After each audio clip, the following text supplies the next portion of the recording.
mga amazing biking stories dito sa Amazing Earth. Gusto mo bang pumunta ng Boracay pero kapos ka sa pera? Ang naging solusyon ng Gen Z couple na ito, pumadyak papunta sa isla. Kakayanin mo bang mag-bike mula Bulacan hanggang Boracay? Yan ang ginawa ng amazing couple na to. Yan ang naging travel challenge ng magpartner na sina Rani Francisco at Reynalyn Reyes sa taga Bulacan.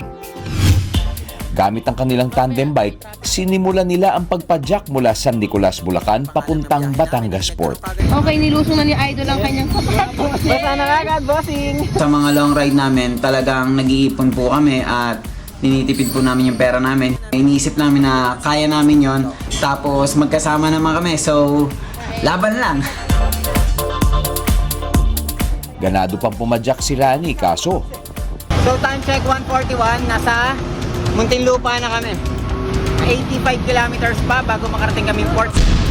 naulanan man walang makakapigil sa mga lakwatsera. Santa Rosa na. Lion City of South Luzon. 9 PM nang marating nila ang Malvar, Batangas.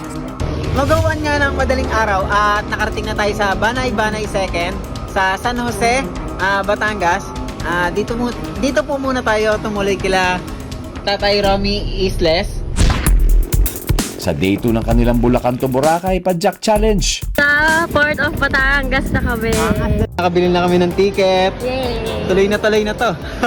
Pagdating sa Katiklan, sinalubong sila ng kaibigang biker na pinatuloy sila sa kanilang bahay sa isla. Napagpasya namin na maglaba at magpahinga na lang ngayong araw na to. So kung makikita Isang sakay na lang ng bangka, masisilayan na nila up close ang ganda nito. Natapos ang 3 araw na paglalakbay, sa wakas, dream come true na para sa kanila. Talong ka na. ganda dito. Yun, no? Asan yung pulbos? Ito. Yun! Pinong-pino. So guys, talagang napakaganda rito. Nasa Station 1 pa lang kami ng Boracay. At hindi ko talaga kakayanin yung mga biyahe na yun kung ako lang mag-isa. Naniwala siya sa kakayahan ko. Tara, biyahe tayo. Padyak lang ng padyak guys, hanggang maikot niya na ang buong Pilipinas. Kaya sa mga kapuso nating on the go, tutukan nyo ang live stream ng ating programa sa official accounts ng GMA Network, pati na rin sa YouTube at Facebook. At mag-comment din kayo sa ating mga kwentong amazing.